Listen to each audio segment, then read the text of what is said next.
Igreja, glórias ao nome do Senhor Jesus. Eu quero convidar a igreja para, enquanto a gente fala aqui, vamos abrir a palavra de Deus que se encontra no livro de Esther, né? Capítulo 12, versículo 5. Trago aqui um abraço do nosso pastor João Batista para toda a igreja, para o nosso pastor Jorge, né? Glória a Deus, irmão, é bênção na nossa vida, né? Tivemos aqui na Escola Bíblica Dominical, já contamos um pouco do nosso testemunho e Deus tem nos abençoado. Até aqui o Senhor tem nos abençoado. Glória a Deus.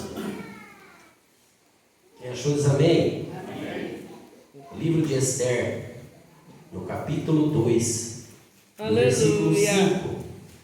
Ora, havia na fortaleza de Susa certo judeu, benjamita, junto com cujo nome era Mardoqueu ou Mordecai, dependendo da tradução da sua Bíblia, filho de Jair, filho de Simei, filho de Quis, que fora transportado de Jerusalém com os cativos, que fora deportado com Joaquim, rei de Judá, e qual Nabucodonosor, rei da Babilônia, transportaram.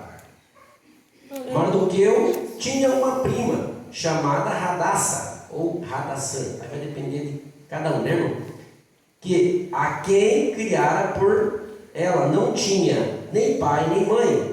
Esta moça, que também era conhecida como Esther, era esbelta e formosa. Morrendo seus pais, seu pai e sua mãe, Mardoqueu tomara por filha. Amém. Podem se assentar. Aleluia. Glorificando o nome do Senhor Jesus. Glória a Deus. Nós sabemos que estamos aqui no culto de círculo de oração, aonde as nossas irmãs estão à frente deste trabalho, mas é um culto para toda a igreja, a palavra é para toda a igreja, mas nós hoje resolvemos falar sobre uma mulher que teve uma importância muito grande para o povo de Deus. Uma mulher que teve uma importância muito grande para o povo da onde nasceria Jesus. Nós sabemos que, se nós formos olhar para a Bíblia, nós temos lá a matriarca, né? Sara. De Sara nós vemos teve Rebeca, Leia, né, que foi a mãe de Judá. Nós temos também a mãe de Moisés, Joquebede, um homem também que foi muito destacado, o legislador da nação de Israel, quem criou as leis de Israel. Então as mulheres tiveram muita importância na palavra de Deus, no povo de Deus.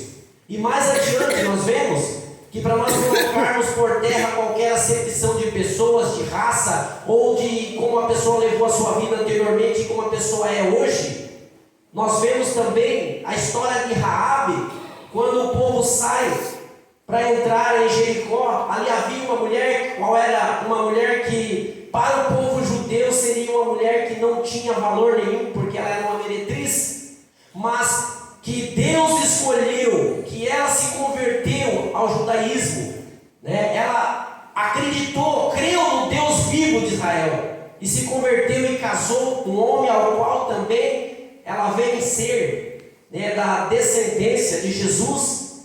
Mais adiante nós vemos outra estrangeira, Ruth, que não era da tribo de Israel, que era a Moabita, a qual Deus escolheu também para ser vó ou bisavó de Davi, Jessé.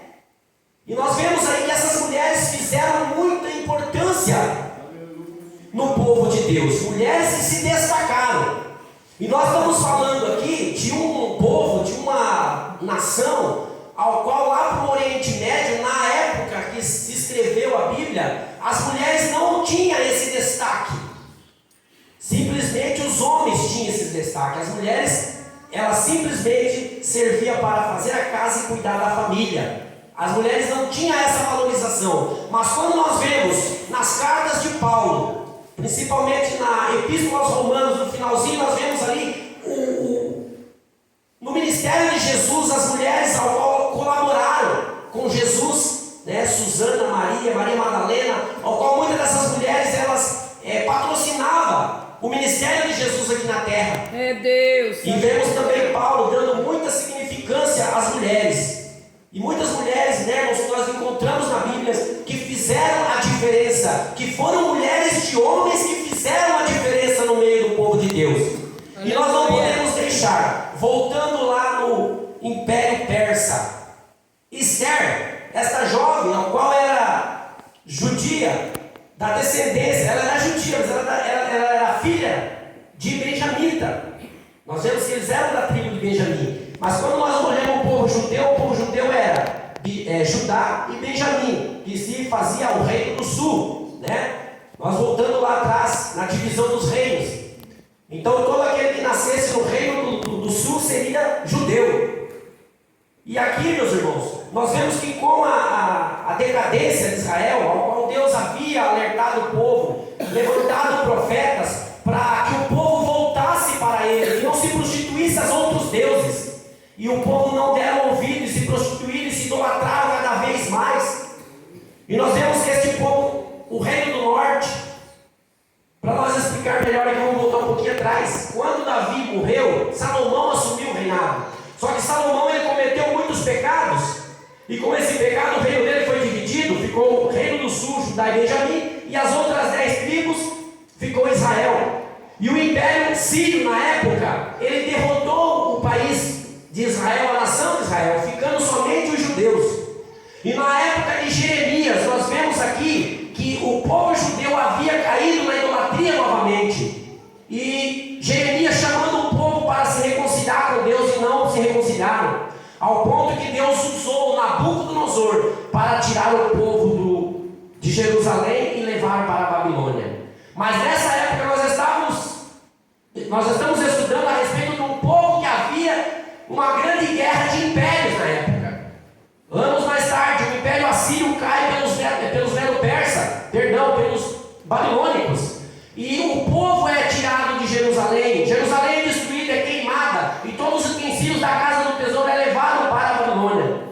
Mais adiante, os Medo-Persas derrotam a Babilônia e se torna o Império Medo-Persa. É onde nós encontramos aqui o rei Assuero, que ministrava, que era rei de 127 províncias, que pegava da Índia até a Etiópia.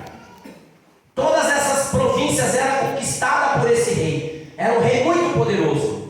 E quando nós vemos aqui que ele deu uma festa para mostrar o seu reino, e ali durante 180 dias, que é 6 meses de festa, mostrando todo o seu reinado, tudo aquilo que ele tinha de interessante para mostrar aos seus governadores daquelas províncias. Mas chegou um dia que, acabando a festa, ele mandou chamar, já tinha mostrado tudo, ele tinha que mostrar a maior relíquia dele, que era a esposa Vasti, ou Vasti, seja lá como seja a tradução dos irmãos. Mas ela se recusou a vir na presença do rei, porque, como eu digo para os irmãos, nessa época, a mulher ela não era valorizada, então ela era que nem um objeto. Então agora estava lá todo aquele povo bêbado e queria apresentar a sua mulher para aquele povo, para aqueles homens olharem para a sua mulher, o seu tesouro que ele tinha. E ela se recusou, e por ela se recusar, ela foi instituída do seu cargo. Por quê, meus irmãos? Porque os seus conselheiros falaram para ele assim: se as mulheres do reino souberem que a rainha agiu desta forma com você, logo as outras mulheres estarão fazendo a mesma coisa com os seus maridos. Por esse motivo ele assinou um decreto e colocou o anel, que era numa cera quente, colocava aquele anel e depois de selado não podia voltar atrás, que era a lei dos Medo-Persas. Um decreto assinado não poderia ser revogado, e a sua esposa foi destituída do cargo. Sabe o que nós aprendemos aqui, irmãos? Que nós como cristãos, não vou falar só das mulheres, mas nós em geral como cristãos, somos o espelho do mundo. Aleluia. Assim como Esther, o nome dela é Hadassah em hebraico, que quer dizer uma planta chamada murta. O nome dela em persa era Esther, que significava estrela, que era dada o nome a uma deusa chamada Istro, a deusa do Oriente. E quando nós olhamos para essa estrela, irmãos, ela brilha. E o cristão, ele tem que brilhar no mundo. Ele é como a lua. Para quem estudou geografia, nós aprendemos isso lá no terceiro ano, quarta série, não sei, lá no primário, que a lua ela é o satélite da Terra e ela não tem luz própria. O brilho da lua é porque o sol reflete a claridade da luz do sol na lua e ela reflete, que clareia as nossas noites. Assim é o cristão no mundo. Nós somos a luz do mundo, o sal da terra. Nós estamos aqui para brilhar. Nós estamos aqui para ser exemplo. Nós estamos aqui para ser a luz de Cristo para aqueles que ainda não conhecem Jesus. Aleluia.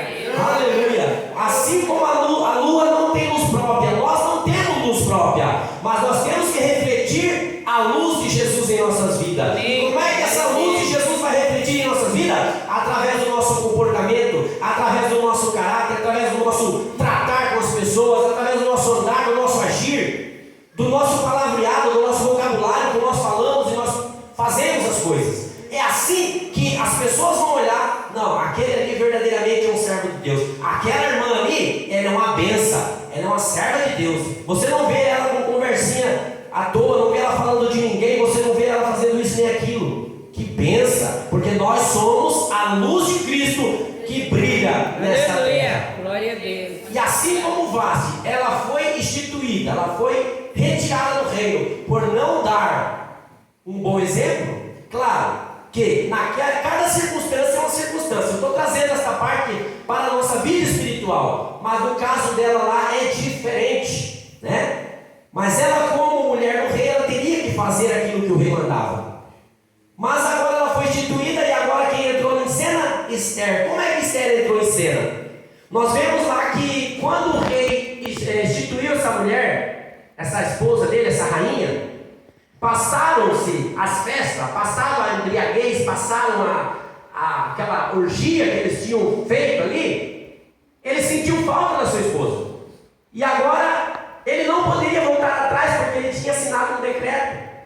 Então alguém chegou e aconselhou ele: ó, manda trazer aí, faz aí trazendo para os nossos dias hoje, aí, vamos fazer aí um Miss Universo, aí, um Miss Persa. E traz aí todas as moças virgens, moças bonitas, moças belas, para vir na presença do rei. E o rei vai escolher qual é a melhor, qual é a mais bonita, qual é a mais inteligente.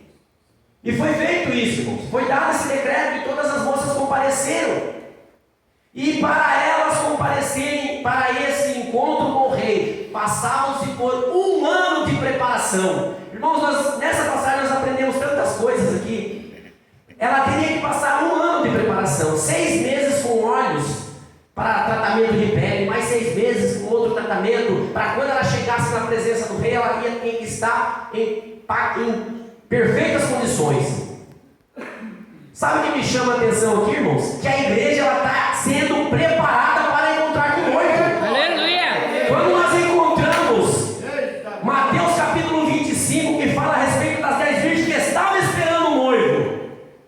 Aí eu leio esse texto aqui, que as moças tinham que passar por essa preparação para chegar à presença do rei. Assim é a igreja. E como que a igreja é preparada para se apresentar ao rei, ao noivo Jesus Cristo? Através da palavra de Deus, através da oração, através da comunhão com a igreja. Aleluia. É assim que a igreja está sendo preparada para encontrar com o noivo Jesus Cristo. Aleluia. Porque sem preparação não tem como nós encontrarmos com Cristo. Aleluia. Santo é o nome do nosso Deus. Mas adiante, irmãos, nós vemos que esse rei havia feito ali algo para uma conspiração para matar o rei. E esse homem, tio de Esther, tio, dependendo da tradução hebraica aqui, né, para o nosso português, ele escutou e avisou, assim que Esther havia se tornado rainha.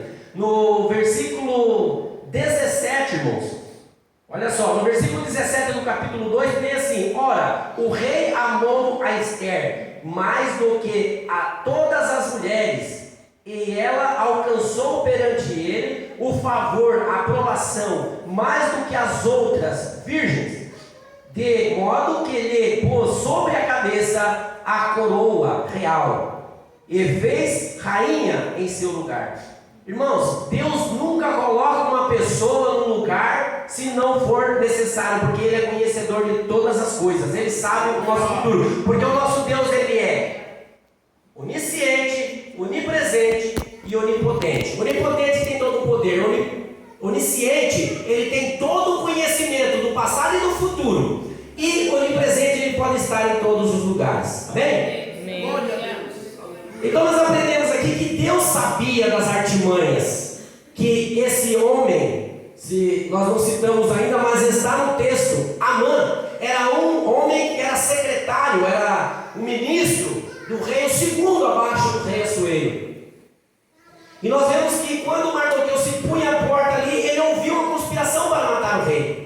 E ele mandou avisar ao rei que havia aquela conspiração, e foram investigar e descobriram que realmente havia uma investigação para matar, para tirar a vida do rei. E passou por isso mesmo. E quando esse Mardoqueu, ele ficava na porta do palácio, que ele era um comerciante, e quando esse Amã passava, todos tinham que se prostrar, porque ele era orgulhoso, ele se achava um deus, ele queria ser honrado pelo povo. Mas Mardoqueu, ele somente se ajoelhava perante Deus. Aqui nós aprendemos muitas coisas, irmãos, que muitas vezes nós se prostramos perante tantas coisas e deixamos Deus de lado. Mas esse homem, Mardoqueu, ele só se prostrava perante Deus. E nós vemos que esse Amã pegou tanto ódio desse povo. E quando eu falo, irmãos, que Deus coloca a pessoa no lugar certo, na hora certa, porque Ele conhece todas as coisas, Ele colocou aqui Esther, porque Ele sabia do que estava acontecendo. Quando nós voltamos lá no passado, no tempo de Jacó, no tempo de José, ao qual os irmãos venderam José para o Egito, e achando ali, né, irmãos, que Deus tinha um projeto, Deus tinha um projeto na vida de José, porque Ele coloca a pessoa certa no lugar certo, na hora certa, e Ele preparou José para quando viesse aquela grande seca que ia exterminar toda a civilização, José estava lá para ser governador e juntar mantimento para manter a vida de todas aquelas pessoas. No caso de Esther aqui não é diferente. No caso de Esther aqui nós vemos que Deus preparou ela para o momento certo, na hora certa. Só que para isso a pessoa tem que se colocar na presença de Deus e permanecer firme na presença de Deus.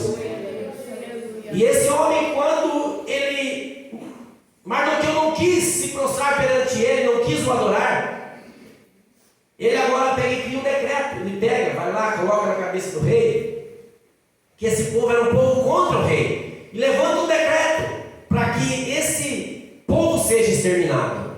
Quando nós olhamos para esse Amã, nós vamos procurar aí a linhagem dele. Os irmãos lembram que quando Israel saiu do Egito, eles queriam passar por uma terra e o povo não deixou eles passarem pelaquela terra, porque senão aquele gado deles ia eliminar toda a alimentação do gado deles.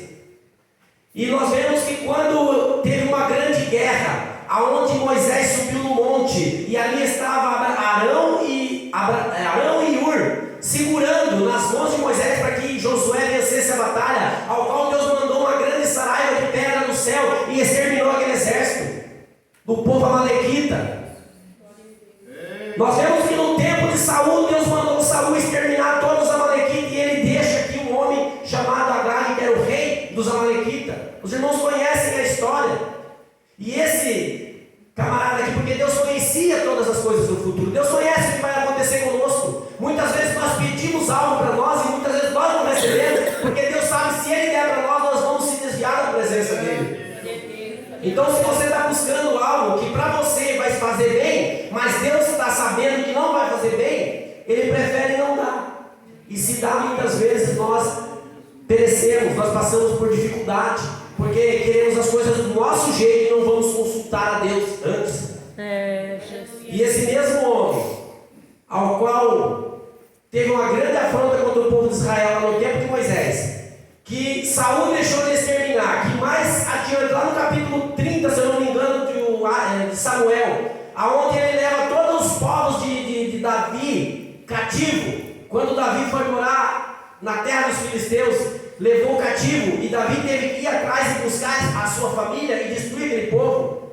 Agora nós vemos aqui no império Medo-Persa, ainda existia aquela raiz que não foi cortada, que ela brota. O inimigo, ele é terrível, irmãos. Satanás, ele foi expulso do céu.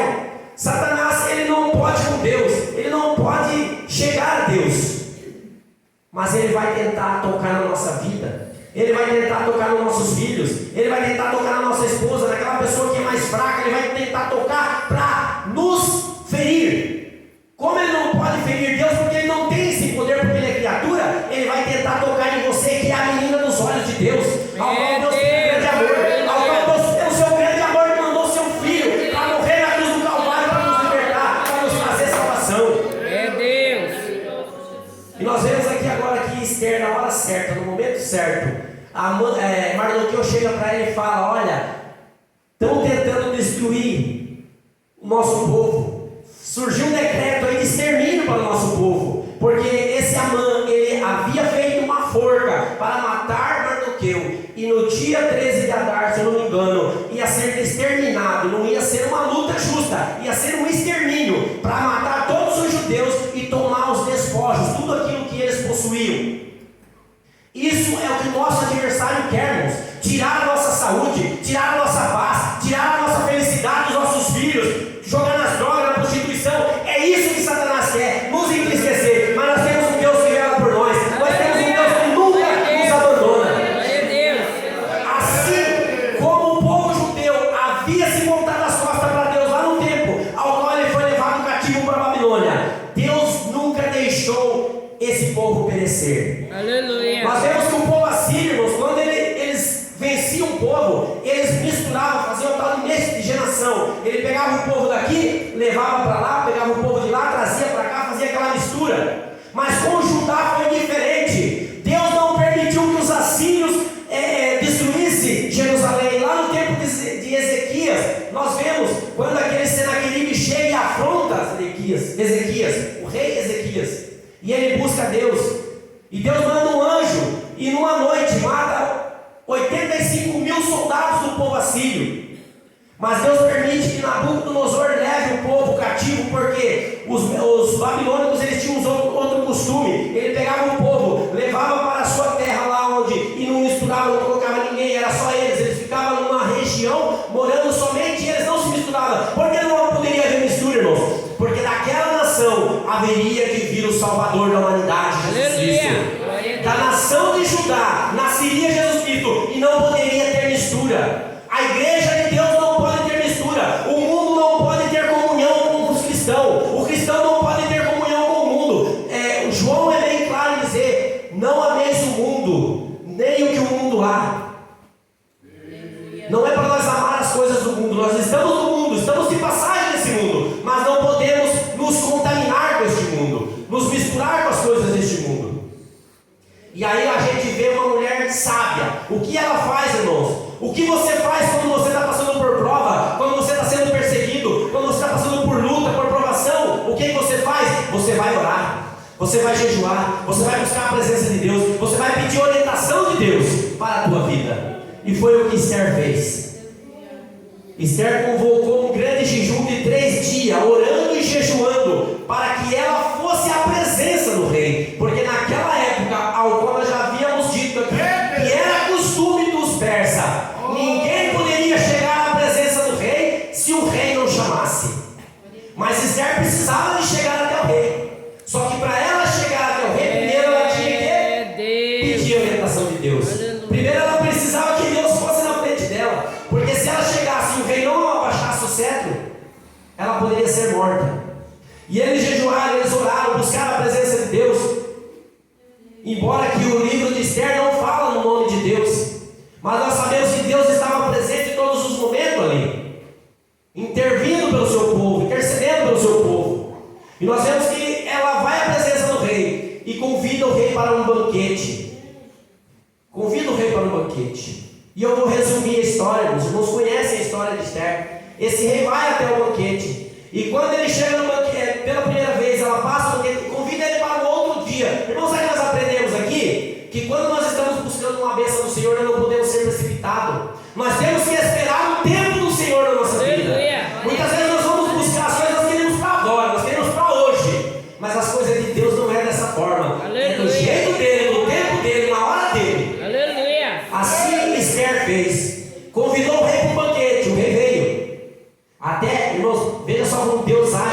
vida da pessoa, como as coisas mudam. Se uma pessoa fosse a presença do rei, ela poderia ser morta. Nós vemos que Esther foi à presença do rei e ele abaixou o cetro para ela não ser morta. Aleluia. E disse: o que queres? Até a metade do meu reino eu te dou. É Deus. Aleluia. O poder da oração, o poder do jejum, o poder da consagração, o poder de estar em aliança com Deus, esperando o momento de Deus. Aleluia. Ela fala: eu quero que você venha participar de um banquete. Ele vem no banquete, ela despede dele e fala assim: se eu achei graça aos teus olhos, eu quero que você venha amanhã novamente, para deixar ele preocupado, curioso, né? Tempo, estratégia. Nós temos que dar tempo ao tempo para que Deus venha agir na vida das pessoas que nós amamos. Glória a Deus. E nós vemos que ele vem no outro dia, e daí ele diz assim: Senhor, se eu tenho achado graça aos teus olhos, que o Senhor livra da minha morte. Não está escrito bem assim, mas eu vou falar para que os irmãos entendam. Que o Senhor livra de morte, porque saiu um decreto aí para matar eu e todo o meu povo. Até então ninguém sabia que Esther era judia. Por quê? Porque Mardoqueu falou para ela assim: olha, você vai para o palácio, mas Deus tem um propósito na tua vida. Tem uma parte aqui que fala: se você está aqui, é porque Deus tem um propósito na tua vida. Aleluia. Se Ele te colocou aqui, é porque Ele tem um propósito na tua vida. Foi isso que a nossa irmã falou aqui, né, irmão? É Deus. Que ela não foi naquele dia porque Deus tinha um propósito na vida dela. Tem muita coisa para ela fazer ainda. E aí, irmãos, ela vai Aleluia. e fala para o rei. Jesus. E o rei se enfurece e diz: quem é essa pessoa que determinou isso aí? E aí está lá o Amã, né? Satanás sujo, ao qual armou para exterminar o povo judeu, o povo de Deus, a menina dos olhos de Deus. E aí, meus amados, olha só, a forca ao qual ele tinha feito para ser enforcado Mardoqueu, o rei mandou pegar ele e colocar lá no lugar de Mardoqueu. Por isso que Jesus disse: aqueles que se humilham serão exaltados, e aqueles que se exaltam serão humilhados. Foi morto não somente ele, mas toda a sua família. Porque quis se exaltar muito, quis se achar muito, mas perante Deus não tem grande, perante Deus só tem pequeno. Ele é o maior, ele é o grande, ele é o todo-poderoso, ele é a última palavra. E assim é a palavra de Deus, irmãos. Nós, como igreja, o nosso aniversário vai fazer de tudo para nos ferir. Vai fazer de tudo para nos ferir. Mas assim como Deus não abandonou o povo judeu. Irmãos, o povo judeu tem séculos de existência. Nós vemos que na Segunda Guerra Mundial, a Guerra dos 6 Dias, tentaram exterminar o povo judeu. No único dia, eles destruíram todas as forças do Egito e da Síria. Nós vemos que na Segunda Guerra Mundial, Hitler matou 6 milhões de judeus, mas não exterminou o povo judeu. É Deus. Em 1948, o povo judeu voltou para a sua terra, Jerusalém, aonde voltou a ser um país, uma nação, porque o povo estava todo espalhado desde a época do Império Romano. Porque Deus vela com este povo, assim como Deus vela com o povo judeu, Deus vela pela igreja. Aleluia. Assim como Vaste não quis, Deus escolheu Esther. Assim como Israel não quis, Deus escolheu a igreja, que somos nós, para reinar na glória juntamente com Ele. Glória a Deus. Somente aqui, irmãos, para nós fazer um paralelo, não estou dizendo que seja exatamente, mas para que nós entendamos. Se tem alguém que não quer fazer, Deus levanta outro que faça. Aleluia. Glória a Deus.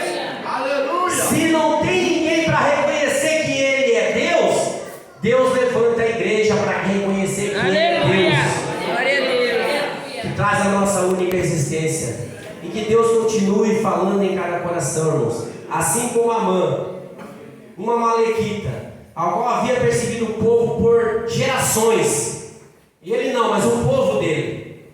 Assim, Satanás vai perseguir. E eu digo para você, irmão, não adianta pedir em oração para Deus destruir Satanás. Não adianta.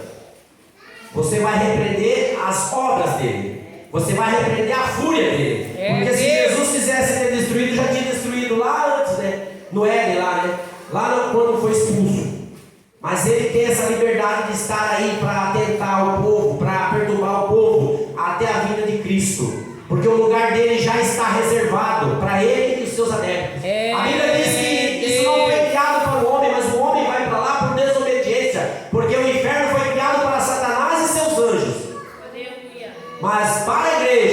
nós temos um lugar preparado lá em João Glória a Deus. 14. Não entristeça os seus corações, não entristeça, não se turbe, não fique preocupado, porque eu vou para o Pai, e aonde eu for eu vou preparar um lugar, para que onde eu esteja, vocês vão estar também.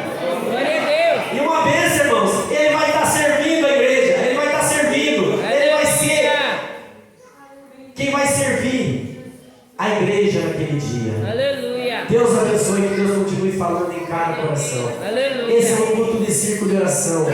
Nós falamos sobre algumas mulheres, mas o intuito aqui é Jesus Cristo. O prato principal dessa festa é Jesus Cristo. Se nós pregarmos uma palavra e Jesus Cristo não entrar no meio dessa receita, não presta, não tem validade, porque Jesus que derramou o sangue na cruz do Calvário para nos salvar, e sem Ele não tem salvação. Em nome de Jesus eu agradeço a oportunidade que Deus continue falando em cada coração, e nós conseguimos